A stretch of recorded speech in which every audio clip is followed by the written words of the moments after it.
Listo. Bueno, chicos, buenas noches. Mi nombre es Edgardo Rafael Aguilar Castiblanco. Yo soy residente del programa de Medicina de Urgencias de la Universidad CES. Hoy les voy a compartir algo sobre un tema muy importante que afecta mucho de nuestros pacientes en el servicio de urgencias, como lo es la falla cardíaca agudamente descompensada. Tenemos que tener en cuenta que esta entidad afecta hasta 23 millones de personas a nivel mundial y que los pacientes en el grupo etario donde se ven más que todo afectados son aquellos pacientes mayores de 65 años, que esta conlleva una mortalidad a 8 años que puede alcanzar hasta el 80% de estos pacientes afectos y que el 50% de estos pacientes van a fallecer o tienen un riesgo de muerte después del alta de haber presentado un episodio de falla cardíaca agudamente descompensada.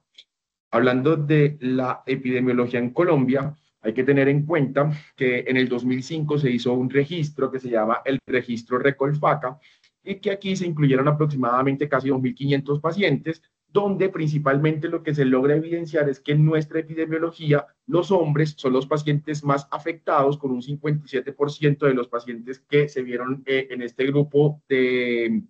enfermos, y que la principal causa o etiología de la falla cardíaca en estos pacientes era de etiología isquémica hasta casi en un 44% y de etiología hipertensiva hasta en un 32%, y que la edad promedio en los que se afectaban estos pacientes era en torno a los 69 años, y que las principales causas de descompensación en nuestro medio en Colombia es debido a la progresión de la propia enfermedad y a un tratamiento insuficiente. Recordemos que en Colombia el acceder a los servicios de salud para la gran parte de la población no es la manera más segura y asequible para ellos, y que muchas veces se termina retrasando la entrega de los medicamentos de uso crónico de estos pacientes, favoreciendo de que tengan más episodios de descompensación y que propiamente la enfermedad tenga una progresión mucho más rápida.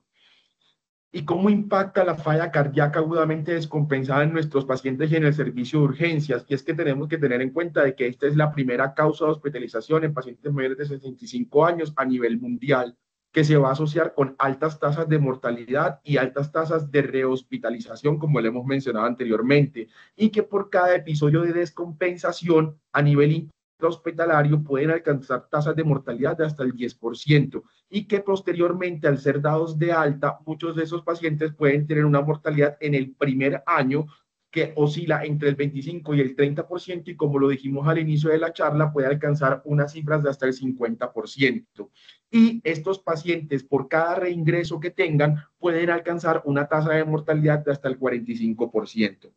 Para hablar de falla cardíaca tenemos que definir principalmente pues la entidad de falla cardíaca crónica, y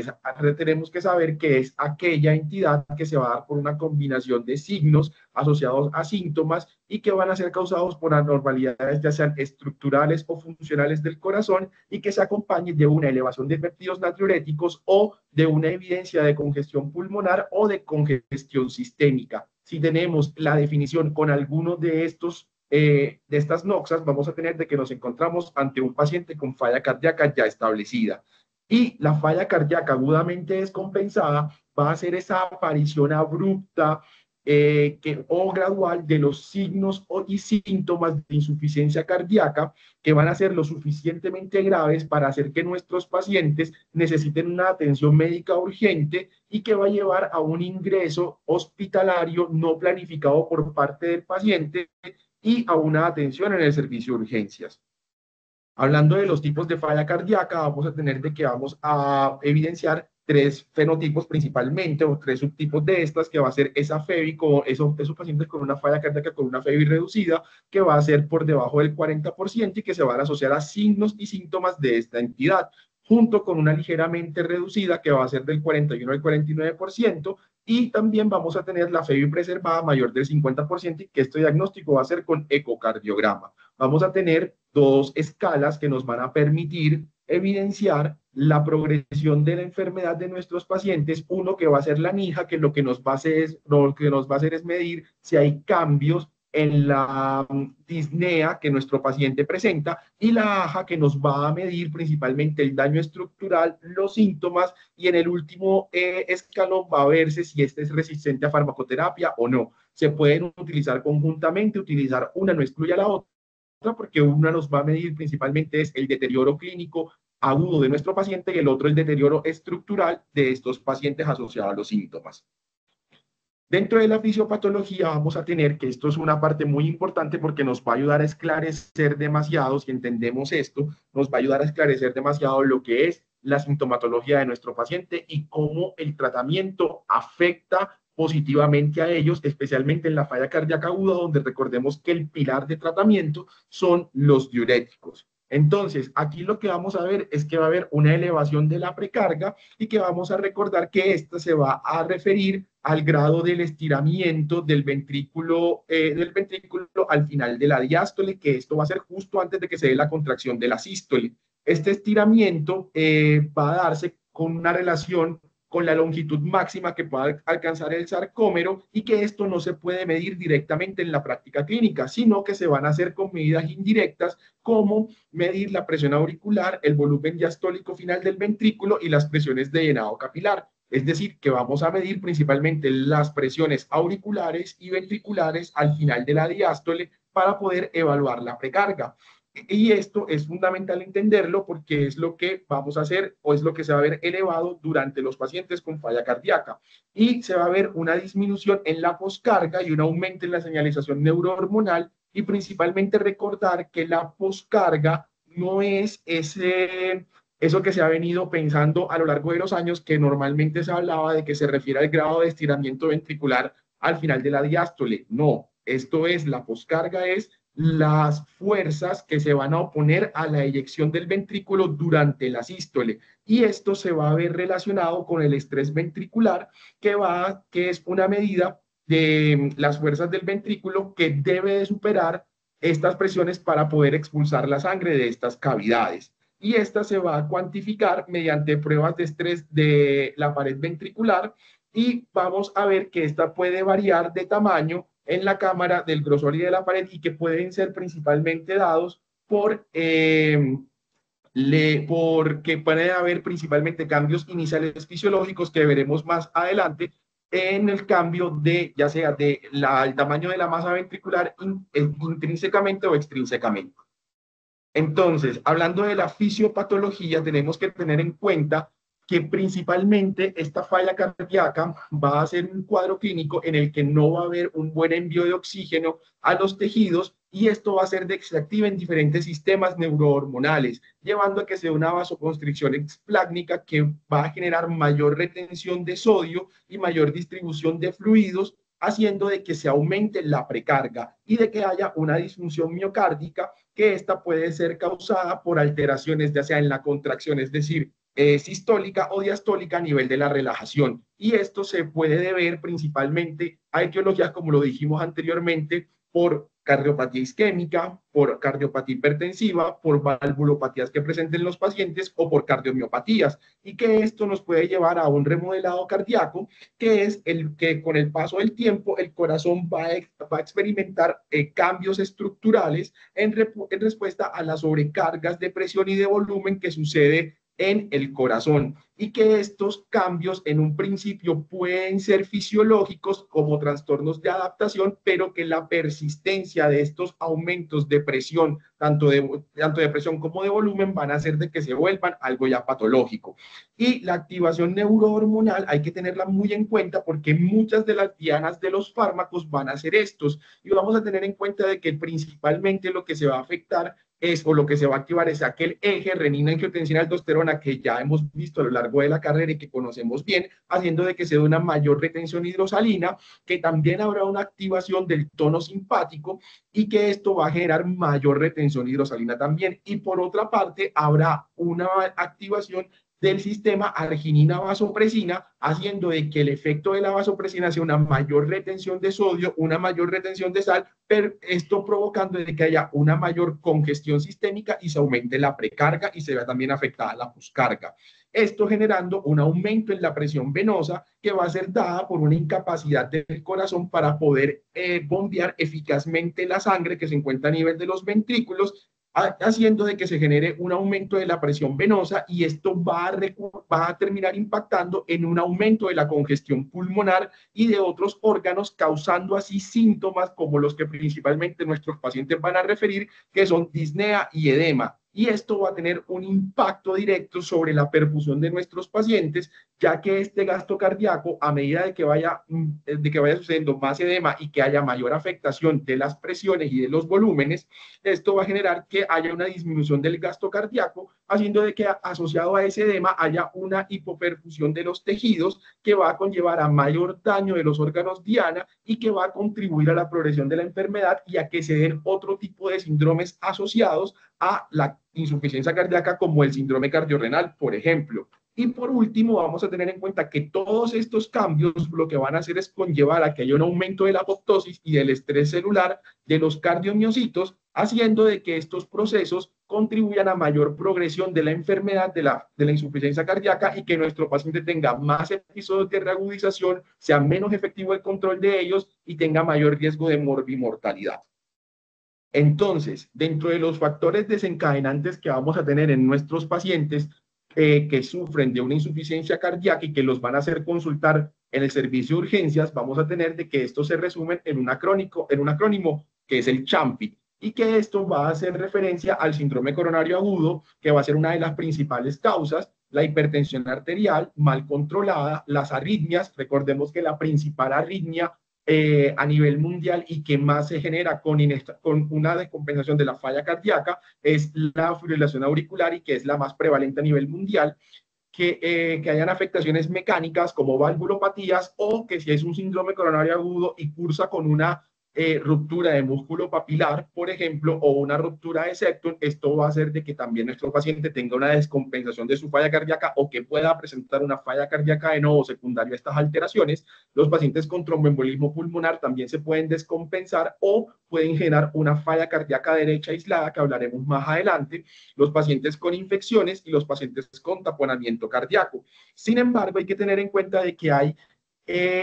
tipos de descompensación que tienen un mayor riesgo de mortalidad de estos pacientes cuando se hospitalizan, y eso van a ser los pacientes con neumonía, que como causa de descompensación de la insuficiencia cardíaca, la lesión renal o los pacientes con un síndrome coronario agudo. Ya hablando de la clínica de nuestros pacientes, yo sé que esta puede ser una tabla y tal vez va a ser la diapositiva más cargada de la charla, pero quiero que tengan en cuenta que esto es lo que nos va a fortalecer nuestro juicio clínico, y es lo que va a hacer que podamos identificar más rápidamente y de manera más fácil y sencilla a los pacientes con una descompensación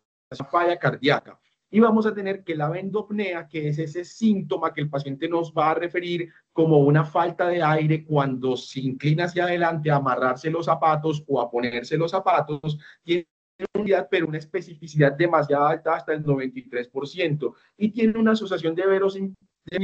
que es la más alta de todos estos síntomas, de 4.86, es decir, que un paciente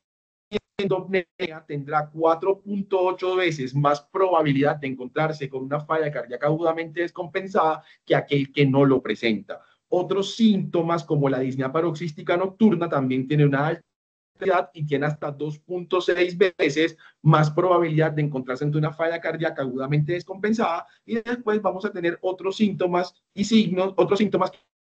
que van ganando sensibilidad, pero a costa de disminuir la especificidad. Y dentro de los signos que vamos a tener mayor en cuenta van a ser ese soplo galopante o S3 que vamos a encontrar en los pacientes con una insuficiencia cardíaca agudamente descompensada, que tiene una especificidad de hasta el 99%, y que si vemos esa asociación de verosimilitud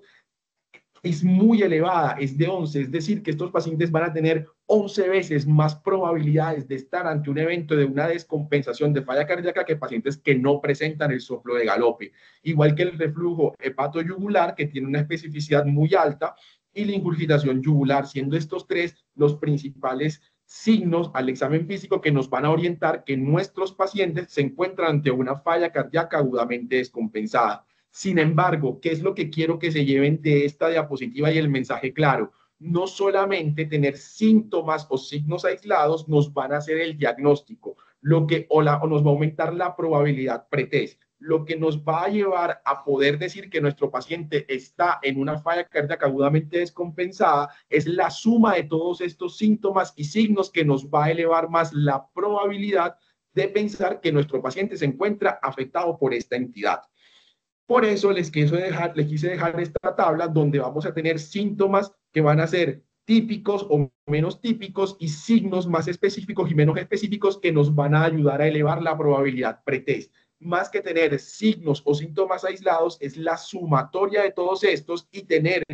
evidenciar claramente cuál es una posible causa de descompensación de ese acrónimo CHAMPI que eleve mucho más la probabilidad pretest en nuestros pacientes. Sin embargo, existen escalas que puedan aumentar la probabilidad pretest en insuficiencia cardíaca agudamente descompensada. Y la respuesta es sí. Hay escalas que lo hacen, que son el Brest Score, que es una escala que se hizo en Francia en el año 2016, y tenemos el Predica Score, que fue una escala que se hizo en el 2019 y que se compararon en un estudio que se llama el Paradise Trial, que comparó las dos escalas y lo que quiso fue valorar cuál de las dos era más efectiva para aumentar la probabilidad pretest en estos pacientes. Respuesta. El Predica ganó sobre el Brest, pero en el Paradise Trial lo que se terminan dando cuenta es que cuando se compararon con el juicio clínico, perdían estas escalas frente al juicio clínico de los médicos expertos que eran urgentólogos y que eran cardiólogos en este estudio. Sin embargo, ¿cuál es la importancia de estas dos escalas, del Brest y del Predica? Los signos y síntomas que se han venido estudiando de que aumentan la probabilidad pretest se estudiaron en el año 2005 y no habían tenido nuevas validaciones. Sin embargo, si nos vamos a estas escalas, nos vamos a dar cuenta de que es una validación de esos signos y esos síntomas, porque los ítems a valorar van a ser los pacientes que tienen ortopnea, que tienen una infracción miocárdica previamente establecida, que han tenido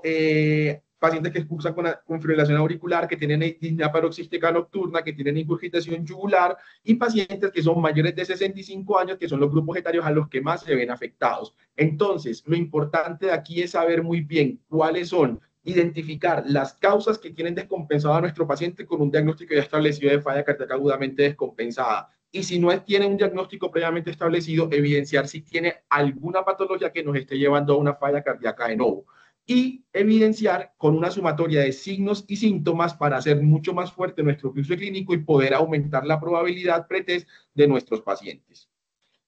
Pero y entonces, ¿cómo se realiza un diagnóstico de falla cardíaca agudamente descompensada en el servicio de urgencias? Y vamos a tener, después de que tengamos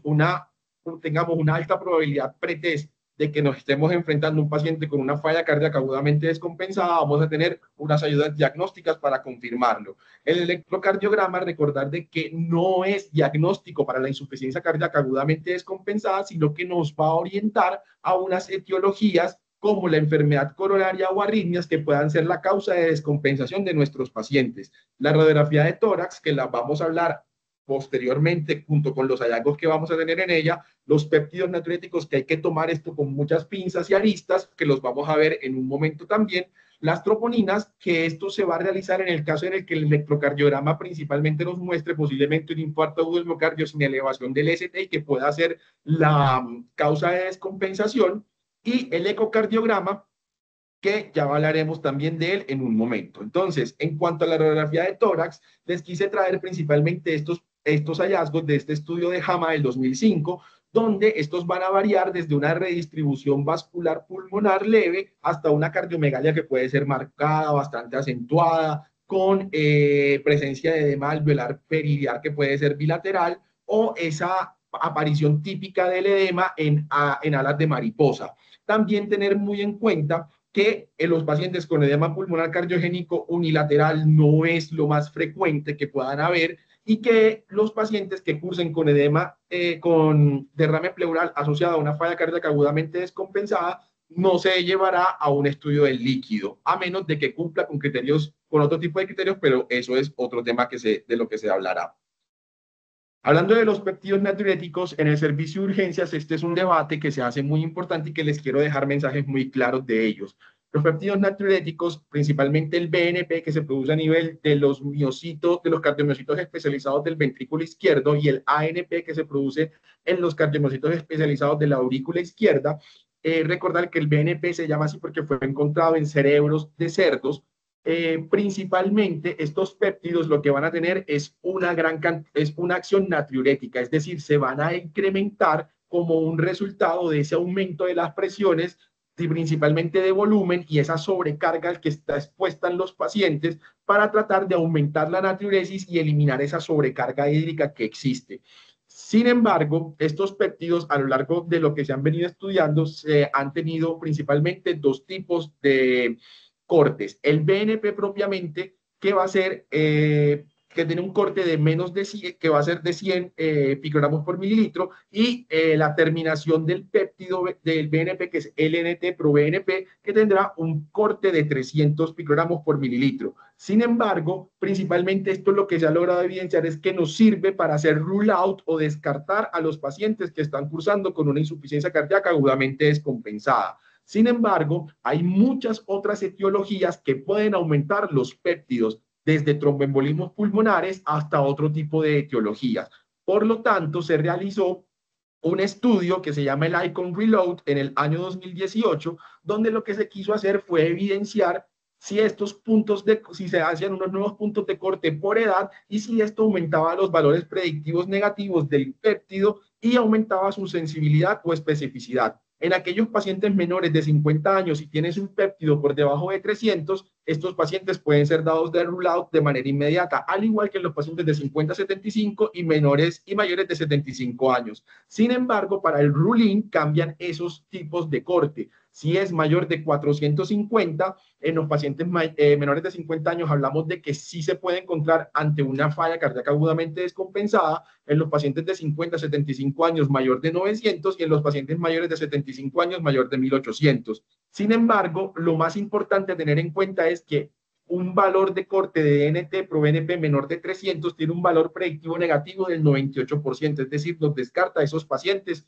con seguridad de que no puedan estar ante una falla cardíaca agudamente descompensada, excepto en aquellos pacientes que tienen una falla cardíaca agudamente avanzada aguda, que tienen una obesidad, que tienen un edema agudo de pulmón flash o una falla cardíaca derecha aislada, que estos pueden dar bajos niveles de los péptidos. Sin embargo, el mensaje claro de péptidos se los voy a dejar en este momento y es: este es un examen que se va a demorar en salir aproximadamente 1 a 2 horas en el servicio de urgencias, que si nosotros tenemos una asociación de factores de riesgo más síntomas, más signos que encontremos en nuestro paciente y que tengan una alta probabilidad de encontrarse ante una falla cardíaca agudamente descompensada, estos pacientes no requieren de que esperemos un valor de un péptido para iniciar tratamiento, porque como lo vamos a ver más adelante, retrasar el tratamiento en estos pacientes sobrecargados o que se encuentren con un edema agudo de pulmón aumenta la mortalidad en ellos. Por lo tanto, solicitar un BNP o no en un paciente con una altísima probabilidad de que se encuentre cursando con una insuficiencia cardíaca agudamente descompensada no nos va a cambiar el accionar terapéutico en ese momento, ¿vale? Ese es el mensaje más grande que quiero que se lleven. Si ya hay dudas porque el paciente no les cuadra del todo, está estable, se podría pensar, pero en el paciente con alta probabilidad que necesita iniciarse el tratamiento por falla cardíaca agudamente descompensada, estos pacientes no nos va a cambiar nada solicitar un péptido y esperar los resultados. Hablando del ecocardiograma transtorácico, este es ideal si el paciente se encuentra en choque cardiogénico, porque nos va a permitir valorar la anormalidad estructural o funcional que esté cursando el corazón y este nos va a servir para estimar la FEBI, principalmente en aquellos pacientes que cursan con una insuficiencia cardíaca agudamente descompensada de novo o en aquellos pacientes que han venido en seguimiento pero persisten con un deterioro clínico. ¿Y cómo llega nuestro paciente al servicio de urgencias? Esta es la pregunta más importante y de las preguntas más importantes que quiero que también se lleve muy claro junto con esos signos y síntomas que vimos anteriormente. Y es que vamos a tener formas de presentación donde vamos a tener unas formas que nos van a hablar de la congestión que puede tener nuestro paciente o de la hipoperfusión que puede estar asociada a estos pacientes. Aquellos pacientes que cursen con disnea paroxística nocturna, con ortopnea, con ingurgitación yugular, con reflujo hepatoyugular, con hepatomegalias, con ascitis, con crépitos o con soplos galopantes o con S4, lo que nos va a decir es que estos pacientes se encuentran congestionados. Y si esos pacientes cursan además con hipotensión o con pulso alternante o con presión de pulso estrecho, con un llenado capilar lento mayor de 3 minutos, que estén pálidos, fríos, con patrones moteados, oligúricos, con lesión renal asociada, hiponatrémicos, que recordemos que la hiponatremia esta va a ser dilucional y por lo tanto va a ser hiposmolar. Estos pacientes principalmente lo que vamos a tener en cuenta es que se van a encontrar ante un estado de hipoperfusión marcado. Sin embargo, antes hablaba de la clasificación de Stevenson, esto no es lo que les quise traer como tal, sino que vamos a tener formas de presentación y perfiles hemodinámicos que se empiezan a hablar desde el 2021 y vamos a tener como primero esa descompensación aguda de la falla cardíaca, que va a ser la causa más común de esta, hasta en el 70% de los pacientes afectos que tienen falla cardíaca es la que van a presentar, se va a dar en pacientes con historia previa de insuficiencia cardíaca, y esta va a diferir del edema de pulmón porque tiene una presentación más gradual. Recordemos que el edema agudo de pulmón es una presentación más abrupta y se puede asociar con hipoperfusión en estos pacientes. El pilar terapéutico de ellos va a ser los diuréticos. Vamos a tener el edema agudo de pulmón, donde vamos a tener que estos pacientes van a cursar con disnea, ortopnea, falla respiratoria, que puede ser hipoxémica e hipercápnica, que van a cursar con una frecuencia respiratoria mayor de 25 y dificultad respiratoria. Recordando que aquí el tratamiento de elección van a ser los diuréticos junto con los vasodilatadores, la ventilación mecánica no invasiva o invasiva en caso de que lo lleguen a requerir, y los opioides que se tiene que tomar con aristas y que los vamos a ver más adelante de si efectivamente lo utilizamos o no en este tipo de pacientes. Vamos a tener la falla cardíaca derecha aislada, que va a ser dada por un aumento de la resistencia vascular con la presión arterial y congestión sistémica, cuyo tratamiento va a ser principalmente diuréticos con vasopresores e inotrópicos. Y el choque cardiogénico, que es la entidad más temida, que va a ser dada por una disfunción cardíaca, dado por un inadecuado gasto cardíaco, que estos pacientes van a cursar con signos de hipoperfusión que puede llevar a una falla multiorgánica y muerte, y que estos pacientes por lo general van a requerir un soporte ventilatorio con inotrópicos, vasopresores, y algunos de ellos pueden incluso requerir soporte circulatorio. Estos pacientes van a cursar principalmente, pueden cursar con un perfil caliente o húmedo en los pacientes de falla cardíaca agudamente descompensada por sobrecarga, mientras que esos pacientes con edema agudo de pulmón pueden estar en ese espectro entre húmedo y frío, igual que los pacientes de falla cardíaca derecha aislada, y esos pacientes con choque cardiogénico van a oscilar principalmente en ese perfil hemodinámico seco-frío. Sin embargo, en esta charla lo que principalmente les vengo a traer son cómo vamos a enfrentar a los pacientes con descompensación aguda de la falla cardíaca y de edema agudo pulmonar. Una de las preguntas más importantes es si nuestro paciente sufre de insuficiencia cardíaca o de falla cardíaca crónica y se encuentra ante un episodio de agudización, si se deben retirar o se deben dejar los medicamentos de uso crónico como los beta bloqueantes, los IECAS o ARA2 o los antagonistas del receptor mineralocorticoide. Y hay varios estudios que se han hecho como el Optimize y como el Coach, donde lo que evidencian principalmente es que en pacientes que no están cursando ni con una falla cardíaca derecha aislada, ni con un choque cardiogénico, si no están en ese espectro, se puede dejar estos medicamentos, ya que lo que se ha visto es que en los pacientes sobrecargados, principalmente al dejarlos, estos pacientes van a tener menos tasas de rehospitalización a futuro, van a tener mejores desenlaces y los pacientes van a tener un menor riesgo de muerte y de rehospitalización a futuro. Sin embargo, mi paciente está sobrecargado. ¿Cómo hacemos para nosotros evidenciar de que realmente lo está? Y nos remitimos a lo que hablamos anteriormente. Y si nos vamos a dar cuenta, vamos a tener que a nivel del lado derecho, vamos a tener que si hay una congestión del lado derecho que afecte principalmente al corazón derecho, vamos a ver una incurgitación yugular de más de 8 centímetros que tiene una especificidad de hasta el 78%. Puede haber hepatomegalia, puede haber edema en miembros bilaterales, y a nivel del lado izquierdo vamos a tener la disnea, la ortopnea, el S3, nuevamente como esos signos y síntomas que nos van a ayudar a aumentar la probabilidad de que esté sobrecargado a nuestros pacientes. Y esa confirmación diagnóstica la podemos hacer con un ecocardiograma en la que nos va a evaluar principalmente la colapsabilidad de la vena cava, que si esta se encuentra por encima de 2 centímetros, lo que vamos a ver es que tiende a estar este paciente más sobrecargado que aquel paciente que la va a tener por debajo de este umbral. También se puede utilizar ya sea tanto el ecocardiograma como el POCUS en personal entrenado. Vamos a tener que esta va a tener una mayor utilidad diagnóstica en la insuficiencia cardíaca de novo, puede identificar la etiología. Si es un ecocardiograma realizado por cardiólogos, recordemos de que una de las etiologías son las complicaciones mecánicas y no se debe hacer de forma seriada. Y también se pueden realizar otro tipo de estudios como la ecografía pleural, de la que hablaremos un poco más adelante, y obviamente la radiografía de tórax.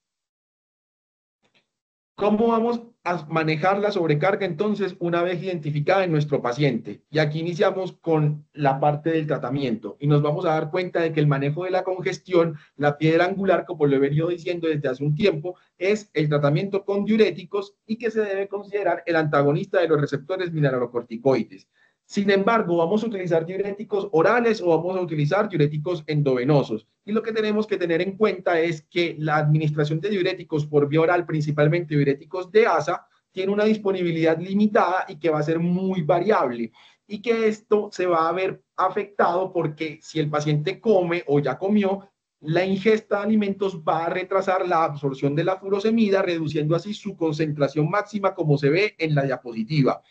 Y principalmente hay que tener en cuenta que los pacientes que reciben furosemida de forma intravenosa, los miligramos intravenosos con respecto a los miligramos que recibe de forma oral son más potentes en el accionar en este tipo de pacientes. Y que recordar que aunque los pacientes se encuentren edematizados, esto no ha demostrado realmente de que lo que haga sea disminuir el efecto o la potencia de la furosemida, sino que lo que se hace, lo que se ha demostrado es que retrasa la absorción de la furosemida oral por el edema que se encuentra a nivel de toda la mucosa intestinal y gástrica. Entonces, vamos a preferir realmente el manejo con diuréticos intravenosos porque esto también nos requiere de una absorción entérica y no se va a ver afectado por el edema, va a tener mayor potencia, va a tener un mecanismo de acción más rápido que la oral, va a alcanzar su pico mucho más rápido y va a aumentar la excreción urinaria de sodio durante varias horas, generando un efecto postdiurético a diferencia de la furosemida oral en los pacientes edematizados con falla cardíaca agudamente descompensada. Por lo tanto, y debido a esa farmacocinética y farmacodinamia, en el 2011 se realizó un estudio que se llama el DOSE, que es, por decir así, la piedra angular del tratamiento en estos pacientes, y es que esos pacientes que venían recibiendo diuréticos de forma ambulatoria orales, lo que se hacía era que cuando llegaban al servicio de urgencias lo dividían en tres brazos, es decir, continuar la dosis que venía recibiendo de forma ambulatoria o aumentar esta dosis 2.5 veces y compararlos con infusión de furosemida versus bolos de furosemida. El primer resultado es que vieron que no había diferencias entre los bolos y la infusión de furosemida. Por lo tanto, se pueden dar manejo con bolos de furosemida en los pacientes con falla cardíaca agudamente descompensada. Y se dieron cuenta que aumentar la dosis 2.5 veces de la que viene tomando el paciente en casa mejoraba la disminución de peso, la diuresis y mejoraba los síntomas del paciente. Sin embargo, esto no mostró o no impactó ni en la reducción de la mortalidad ni en los días de estancia hospitalaria. Y como otro resultado se dieron cuenta de que hubo cambios en el nivel de creatinina en los pacientes que recibían dosis más altas de furosemida, elevándose la creatinina, pero al séptimo día, después de haber recibido la dosis de diuréticos, esta creatinina volvía a sus niveles normales. Es decir, se puede utilizar de forma segura porque no nos va a llevar a que nuestro paciente sufra una lesión renal que conlleve un empeoramiento de él. Y en los pacientes que eran de novo o que no habían tomado nunca furosemida, en este estudio se les inició con dosis de 40 miligramos. Posteriormente, en el 2015, se empezaron a dar cuenta que a muchos pacientes que se les administraba furosemida no terminaban logrando un evento natriurético, ni una descongestión completa, ni una mejoría en los síntomas. Y se dieron cuenta de que había una resistencia a los diuréticos de ASA. Y ellos definieron en este 2015 de que los pacientes que cursaban con una congestión persistente a pesar de darle las dosis adecuadas de diurético y que fueran crecientes, más de 80 miligramos por día de furosemida y no tuviesen ese patrón de descongestión, eran resistentes a diuréticos aquellos pacientes que tuvieran una fracción excretada de sodio menor al 0.2% y aquellos pacientes con incapacidad de excretar al menos 90 milimoles de sodio dentro de 72 horas posteriores después de haberle dado una dosis oral, y recordemos lo que sucede con las dosis orales de furosemida, de 160 miligramos 2 veces al día. Posteriormente esto cambiaría y eso va a ser basado principalmente en la farmacocinética y farmacodinamia que vimos al inicio de este apartado. La definición más aceptada hasta ese momento era una falta de respuesta a la terapia con diuréticos que llegaba y que llevaba a los pacientes a que persistieran los signos y los síntomas de congestión. Y esto hacía de que fuera un predictor pronóstico de prolongar la estancia hospitalaria y de mayor riesgo de muerte y de reingreso hospitalario. Sin embargo, por lo tanto, en el 2017 se vuelve a hacer otro estudio que se llama el Realty, y aquí lo que quieren ver es que en el DOSE no se estableció cuándo colocarle la furosemida a los pacientes que llegaban al servicio de urgencias. Y se terminan dando cuenta y dicen, pero lo iniciamos enseguida, le damos 1 hora, le damos 2 horas, ¿cuándo le colocamos la furosemida al paciente? ¿Cuánto nos vamos a dar cuenta? Y este estudio es muy importante porque esto es lo que establece el tiempo puerta furosemida. No solamente existe el tiempo puerta cateterismo ni el tiempo puerta trombolisis, sino que también existe el tiempo puerta furosemida. Y es muy importante. Aquí incluyeron pacientes con todas las afectaciones de una insuficiencia cardíaca, ya fuese disminuida, levemente reducida o preservada. Y se dieron cuenta que en los pacientes que iniciaban la furosemida en los primeros 100 minutos, especialmente en la primera hora, de haber llegado al servicio de urgencias, estos pacientes tenían una menor mortalidad hospitalaria comparados con los pacientes que se les aplicaba después de los 100 minutos. Es decir, los pacientes que se les coloca la furosemida dentro de los primeros 100 minutos y mejor aún dentro de las primeras 6 horas tienen menores tasas de mortalidad, tienen mayor descongestión y mayor diuresis que los pacientes a los que se les hace un inicio tardío de furosemida. Y después de los 100 minutos se dieron cuenta de que el efecto de la furosemida en reducir mortalidad con respecto al grupo temprano y en disminuir síntomas y descongestión y pérdida de peso, perdía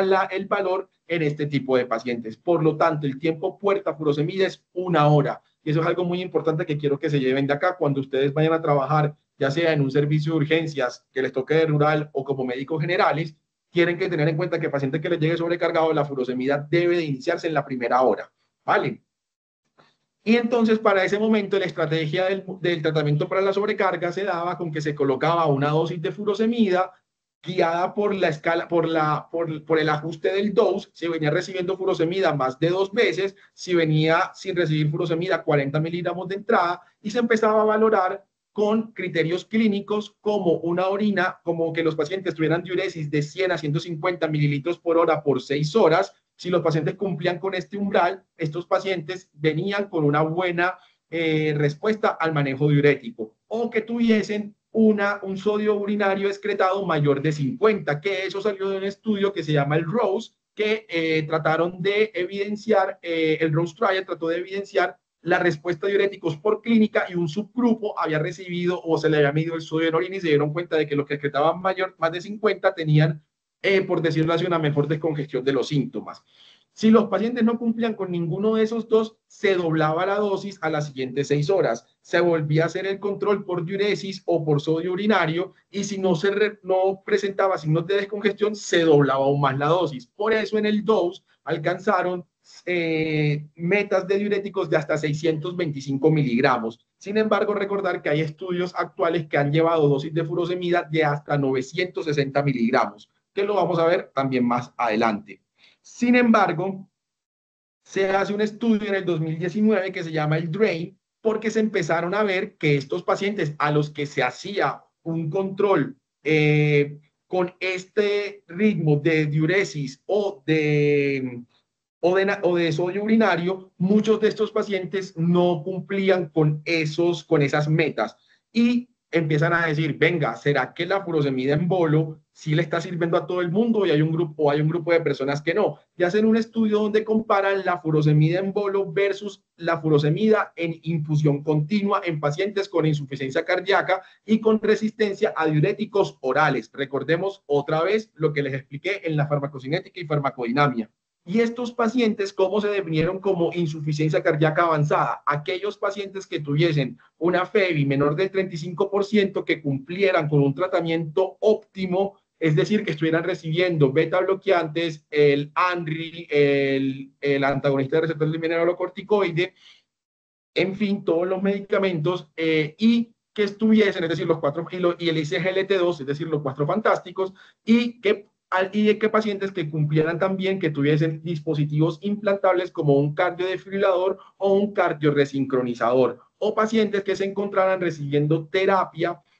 con inotrópicos por falla cardíaca agudamente descompensada de forma ambulatoria. Y se dieron cuenta que los pacientes que cursaban con presiones arteriales bajas al momento de la agudización, que tenían esa FEBI menor del 40%, con criterios, estos eran los criterios de resistencia, y un sodio bajo, estos eran los pacientes que tenían criterios de resistencia en el estudio del DRAIN. Por lo tanto, aquí cambian los criterios de resistencia de los que les había hablado en el 2015, y ahora lo que vemos es eso, pacientes que ingresan con una FEBI menor del 40%, que son resistentes a diuréticos orales, que han tenido, que tienen toda la farmacoterapia full, que tienen dispositivos cardioimplantables, y que cursan con presiones bajas, con sodio bajo, con FEBI menos del 40%, estos pacientes posiblemente vayan a tener mayor riesgos de no funcionar con furosemidas en bolos, porque aquí lo que se dieron cuenta fue que los pacientes que se les instauró furosemida de manera continua en infusión presentaron mejores tasas de descongestión y mejores tasas de mejorar la sintomatología. Por lo tanto, pacientes con falla cardíaca agudamente descompensadas que tienen una insuficiencia cardíaca terminal, lo que nosotros vamos a quedar en cuenta es que estos pacientes se van a beneficiar más de iniciarles una terapia con diurético de ASA en infusión continua. Y queda en el aire, en el tintero, quedó mucho de eso del sodio urinario, si verdaderamente si sirve o no sirve, y a resumidas cuentas, los dos estudios más grandes son el POSH Trial y el ENAC Trial, y ellos lo que evidencian es que estos pacientes, lógicamente, si orinan, si tienen un sodio urinario mayor de 50 o mayor de 70, si tienen mayor natriuresis, pero esto no mejoró ni los días de estancia hospitalaria ni mejoró la mortalidad. Por lo tanto, lo que nosotros debemos hacer para seguir a nuestro paciente es la diuresis horaria de 100 a 150 mililitros, o evidenciar por guía ecográfica viendo el índice de colapsabilidad de la vena cava inferior si nuestro paciente está siendo realmente efectiva la terapia diurética o no. El sodio urinario en el servicio de urgencias realmente no tiene un impacto porque no nos va a cambiar realmente mucho. Principalmente lo que nos va a cambiar son las variables clínicas o en personal entrenado el índice de colapsabilidad de la vena cava. Y después surge una pregunta, y es, el paciente llegó a dosis muy altas de furosemida, se le coloca un segundo diurético y se hicieron dos estudios para dos diuréticos, uno el Advor para acetazolamida y otro el Clorotic. En los dos estudios, lo que se vieron era que estos pacientes que habían recibido ya dosis de furosemida previa de 80 a 240 miligramos por día en el Clorotic, se les asociaba de 20 a 100 miligramos oral día por 5 días la hidroclorotiazida, y estos pacientes tendían a tener una descongestión de ellos y mejorar los síntomas de sobrecarga. También se vio afectada en este estudio de que aumentaba la creatinina, pero a los 7 días sucede lo mismo que en el 2, volvía a esos niveles de normalidad. Sin embargo, en estos pacientes hubo también asociación de hipocalemia, por lo que hay que tener mucho cuidado cuando se pueda dar. Sin embargo, no tuvo tampoco un impacto ni en disminuir la mortalidad ni la rehospitalización, pero sí mejoró los síntomas del paciente, que es algo muy importante. La acetazolamida fue un estudio del 2022, fue el Advor, y aquí se iniciaron con dosis de acetazolamida de 500 miligramos intravenosos. En Colombia no tenemos la presentación intravenosa de acetazolamida, y se dio por 3 días. Y en estos pacientes también habían presentado o habían recibido furosemida. En ellos mejoró la tasa de descongestión, mejoraron los síntomas, pero no hubo un aumento de los efectos adversos como lo hubo en el Clorotic, especialmente el de la hipocalemia, y no mostró que tampoco mejorara ni la tasa de mortalidad ni la de rehospitalización, pero volvemos a lo mismo, mejoró los síntomas y la descongestión en los pacientes. Por lo tanto, podríamos adicionar cualquiera de estos dos medicamentos como un segundo diurético.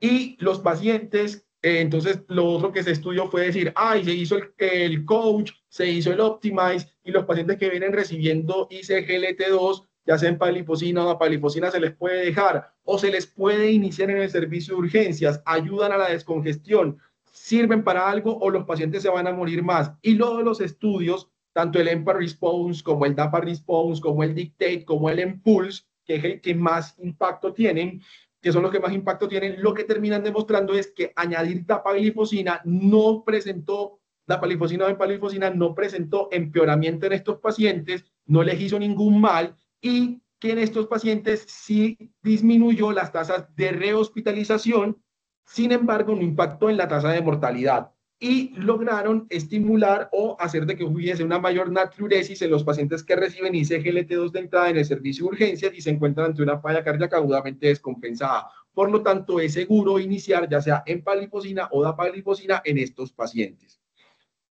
Otros estudios hablan de solución salina hipertónica, porque la solución salina hipertónica se habla de que al aumentar el sodio a nivel intravascular, eso va a hacer de que aumente la presión oncótica y extraiga el líquido que se encuentra extravascular al espacio intravascular y que si se le añade furosemida, esos pacientes orinen más y tengan mayor natriuresis y tengan mayor descongestión.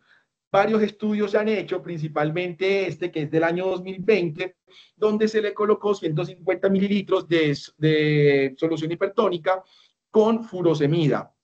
en pacientes con falla cardíaca descompensada aguda, en pacientes que eran refractarios al tratamiento diurético. No produjo hipernatremia, no produjo falla renal en estos pacientes y evidenciaron de que hubo una disminución de peso y un aumento de la natriuresis en estos pacientes. Sin embargo, en los pacientes, posteriormente se hizo un metaanálisis con todos los estudios que se han hecho de solución hipertónica y esta, a pesar de que no tuvo eventos adversos como la hipernatremia, ni falla renal, lo que sí se dieron cuenta fue que mejoraban los síntomas de los pacientes, sin embargo, no disminuyó impactar en los efectos de mortalidad ni en estancia hospitalaria y hasta el momento no es recomendado su uso en las guías. Esto es un estudio o esto es un tipo de tratamiento que requiere aún más estudios que se realicen para ver si se puede utilizar o no de cara a futuro. ¿Y cómo vamos a hacer la medición de la volemia en nuestros pacientes? Lo que yo les decía, principalmente lo que vamos a hacer es ver si hay una descongestión clínica y eso va a ser una disminución en el reflujo hepatoyugular o en la distensión yugular, de que haya una mejoría de la hepatomegalia, una mejoría del edema, de que haya una mejoría de la congestión pulmonar o de la sobrecarga pulmonar que se evidencia en radiografía de tórax y podemos utilizar ese índice de colapsabilidad de la vena cava inferior. Sin embargo, también se pueden utilizar de manera más crónica, y esto es más que todo de forma hospitalaria, ya cuando estén en piso, no en el servicio de urgencias, el NT-proBNP. Sin embargo, volvemos a lo mismo. Aquí lo que nos va a servir es la guía clínica, como se los menciono en esa tabla, y la guía en personal experto dado el índice de colapsabilidad de la vena cava.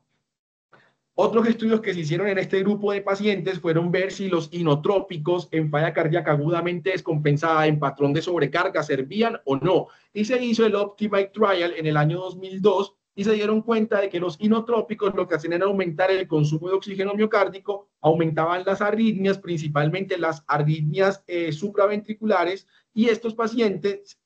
lo que veían era que tenían un aumento en la mortalidad intrahospitalaria y no tuvo beneficios a los 60 días. Por lo tanto, en pacientes con patrón de sobrecarga, que sea la forma de presentación de la insuficiencia cardíaca agudamente descompensada, no se recomienda este tipo de tratamiento. ¿Qué quiero que se lleven a casa de esta parte? Que el pilar del tratamiento de los pacientes sobrecargados son los diuréticos, que la furosemida elevada 2 veces a lo que toma en casa es lo que se va a indicar en estos pacientes, que el inicio de esta furosemida tiene que ser en la primera hora, que no se debe guiar la reanimación, el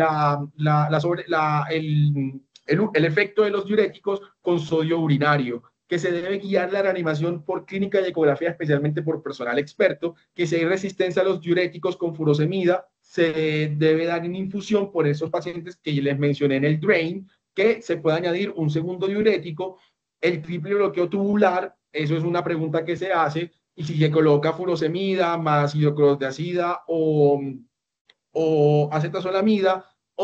y se le añade un antagonista del receptor mineralocorticoide. Recordemos que la furosemida es un diurético de asa, que la hidroclorotiazida va a actuar en el túbulo contorneado distal, que la acetazolamida va a actuar a nivel de la anhidrasa carbónica, principalmente tanto en la parte cortical y medular y del asa de Henle, y que, el receptor, el antagonista del receptor mineralocorticoide va a actuar en el túbulo colector. Y lo que dice la literatura es que podría darse un triple bloqueo tubular, ya sea con furosemida, hidroclorotazida o acetosalamida y añadir el antagonista del receptor mineralocorticoide para que nuestro paciente así tenga una mayor diuresis. Faltan más estudios para solución salina hipertónica y no se deben usar inotrópicos en este tipo de pacientes. Hablando del edema agudo pulmonar cardiogénico, quiero que se lleve muy claro de que aquí lo que va a haber es una afectación de la barrera alveolo capilar, que esto va a también impactar en una disminución de la producción del surfactante y que la lesión e inflamación dado por, o que la lesión dado por los efectos inflamatorios de las interleuquinas y del factor de necrosis tumoral hará de que perpetúe la disminución, que haya la disminución en el surfactante y de que haya una insuficiencia en el aclaramiento de fluidos, haciendo de que haya mayor congestión del alveolo y que se vea muy afectado el intercambio gaseoso. ¿Cómo se identifica un edema agudo de pulmón? Y este se identifica en pacientes que tienen disnea y ortopnea, que pueden cursan con una hipoxemia que puede o no acompañarse de hipercapnia, que cursan con un aumento del esfuerzo respiratorio, que tienen estertores crepitantes. Estos pacientes van a estar taquipneicos y pueden incluso llevar a una falla respiratoria aguda. Dentro de la radiografía de tórax, lo que quiero que se lleven es que aquí los hallazgos se van a correlacionar mucho con la presión capilar de la arteria pulmonar. Y esos pacientes que tienen una radiografía normal van a cursar con una presión capilar pulmonar normal de 5 a 12 milímetros de mercurio. Sin embargo, cuando esa presión pulmonar aumenta hasta 17, ya vamos a empezar a ver la cefalización de los vasos pulmonares. Cuando llega a 20, vamos a ver esas líneas de Kerley, esos derrames subpleurales, y cuando pasa o sobrepasa los 25 milímetros de mercurio, vamos a ver el edema pulmonar establecido con ese patrón alveolar y motoso que se va a ver en la radiografía de tórax. Y esta radiografía de tórax tendrá una sensibilidad cercana al 77% y una especificidad entre el 90 y el 100%. La ecografía pulmonar también nos puede servir para identificar el edema agudo de pulmón, evidenciando las líneas B y viendo de que si hay 6 o más de estas líneas, se puede decir de que nos encontramos ante un edema agudo de pulmón si aparecen este tipo de artefactos. Este va a identificar también congestión pulmonar oculta y se puede usar para predecir rehospitalización en aquellos pacientes en los que de pronto están hospitalizados y se les va a dar alta y se ve que todavía hay congestión pulmonar. Entonces es una herramienta que puede servir. Tiene sensibilidad del 88% y especificidades que alcanzan hasta el 98% realizadas por personal experto. Hablando del tratamiento, la piedra angular vuelve a ser los diuréticos de los que ya hablamos, la oxigenoterapia, la ventilación mecánica no invasiva, los nitratos y la morfina. ¿Se coloca o no se coloca? Hablando de la ventilación mecánica no invasiva, para explicarlo del modo más fácil, meter ventilación mecánica no invasiva es meter presión positiva. Y eso lo que va a hacer es aumentar la presión transpulmonar y va a hacer que toda la parte interna de la cavidad torácica se distienda, aumenta la distensibilidad o la compliance, haciendo de que esto produzca como un colapso de la vena cava inferior que va a desembocar en la aurícula derecha, haciendo de que esto mejore la precarga y que a nivel de los vasoreceptores que se encuentran en el callado de la aorta, va a hacer de que sean más sensibles y de que que se encuentre más permeable para así mejorar la poscarga del ventrículo izquierdo. Y como se está metiendo presión positiva y se está metiendo presión al final de la expiración, que es el PIP, esto lo que va a hacer es abrir el alveolo y tomar todo ese líquido que se encuentra en el alveolo y que pase del espacio alveolar a el espacio vascular pulmonar, llevándolo así mucho más a la aurícula izquierda y que desemboque en el ventrículo izquierdo y que mejore la poscarga. Por eso mejora en los pacientes con edema agudo de pulmón la parte de oxigenación, la ventilación mecánica no invasiva. Y este estudio lo que hizo fue demostrar que los pacientes que recibían ventilación mecánica no invasiva versus los que recibían oxigenoterapia convencional, pues con cánula nasal o con Venturi, tenían menos tasas de intubación orotraqueal y tenían mejor resolución de la disnea y de los síntomas de congestión pulmonar. Por lo tanto, la ventilación mecánica no invasiva es uno de los pilares de tratamiento en estos pacientes. Los nitratos se han estudiado de diferentes formas, tanto oral como con parches en el Galactic Trial, y aunque se dieron cuenta de que no disminuía mortalidad, sí se dieron cuenta de que mejoraba la sintomatología de los pacientes. Igualmente sucede en el Elizabeth Trial, que es realizado en el 2019, y aquí se utilizaron polos intravenosos o infusión de nitratos, especialmente nitroglicerina, y se dieron cuenta de lo mismo, no disminuyó ni tasa de hospitalización ni mortalidad, pero mejoró la congestión pulmonar y mejoró los síntomas de los pacientes, al ser un vasodilatador especialmente venoso. Por eso, estos pacientes, los nitratos también son una parte fundamental del tratamiento porque nos va a ayudar con la descongestión y con la mejoría de los síntomas. La morfina no se debe usar, chicos. Esto ha sido de mucho debate, que la morfina es un venodilatador, de que mejora la salida de líquido del pulmón, y realmente lo que se han dado cuenta en los estudios es que la morfina libera en estos pacientes más histamina, por lo tanto, puede empeorar estos pacientes, su efecto vasodilatador sería más deleterio, por decirlo así, y este produce un aumento, como va a producir dentro de sus efectos secundarios náuseas y vómitos, va a producir de que hay un aumento indirecto de la poscarga y va a afectar el centro respiratorio, disminuyendo el volumen corriente, cosa que nosotros no necesitamos. Necesitamos que nuestros pacientes se encuentren con volúmenes corrientes normales entre 350 y 500 mililitros. Y esto lo que va a hacer es disminuir también la sensibilidad de los quimiorreceptores, haciendo de que los pacientes que se encuentren en ventilación mecánica no invasiva puedan verse afectos por este medicamento. Por lo tanto, no se recomienda el uso de la morfina en los pacientes con insuficiencia cardíaca agudamente descompensada con una presentación de edema agudo de pulmón.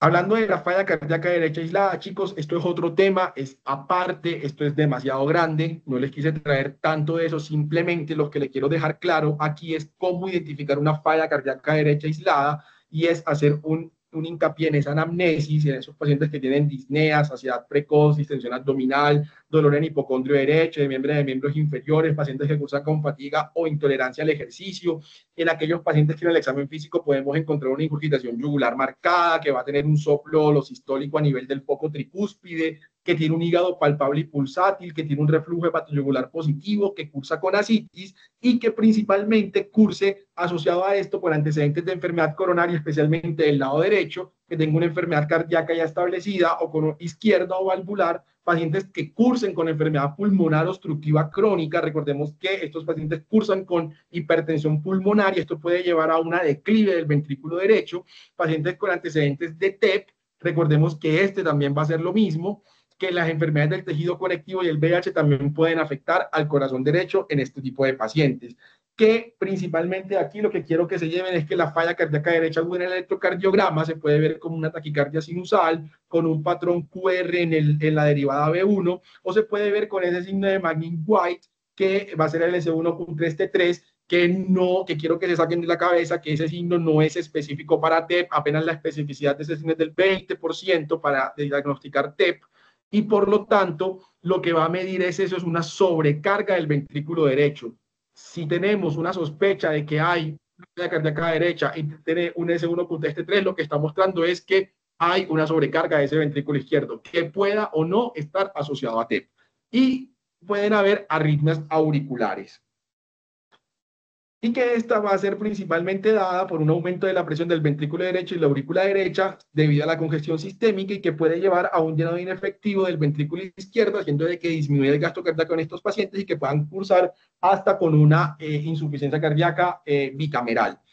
Y si es refractario de tratamiento, van a requerir otro tipo de medidas más especiales que las que normalmente se hacen en estos pacientes. Hablando del shock cardiogénico, lo que también quiero que se lleven de esto es la identificación de estos pacientes, que si se va a dar en pacientes con presión arterial sistólica menor de 90, que tienen necesidad de vasopresores o inotrópicos, que tienen signos marcados de hipoperfusión como un gasto urinario menor de 5, un lactato mayor de 2, un llenado capilar mayor de 3 segundos, una alteración del estado de conciencia, y que si en la ecografía hay signos de difusión ventricular nos orientan más a esto, y en aquellos pacientes que se les pueda medir de forma invasiva, que no es el punto del servicio de urgencias, porque en urgencias no vamos a tener un Swan-Ganz o vamos a tener un pico, un litco, un vigileo. En esos pacientes, que principalmente en unidades de cuidados intensivos, si tienen un índice cardíaco menor de 2,2, estaremos ante un choque cardiogénico. El tratamiento de estos va a ir desde vasoactivos a inotrópicos a otros tipos de asistencia, como el balón de contrapulsación o terapia de reperfusión extracorpórea, como el ECMO. Dentro de las conclusiones de esta charla, les quiero dejar de que el juicio clínico está por encima de cualquier escala de probabilidad en la insuficiencia cardíaca agudamente descompensada, que es de vital importancia reconocer tempranamente esta entidad por su impacto en la morbimortalidad de nuestros pacientes, que los diuréticos son la principal, son la piedra angular en el tratamiento del paciente con sobrecarga, que nuestro manejo debe ser guiado por medidas clínicas, no por otra cosa, y en personal experto por ecografía, de que mejorar la disnea y la diuresis en nuestros pacientes será lo primordial, que la ventilación mecánica no invasiva y los diuréticos son las piedras angulares en el edema agudo de pulmón asociado a los nitratos, y que se debe saber identificar o tener la sospecha de falla cardíaca derecha aislada y de choque cardiogénico, ya que estas patologías aumentan considerablemente la mortalidad en los pacientes. Muchísimas gracias.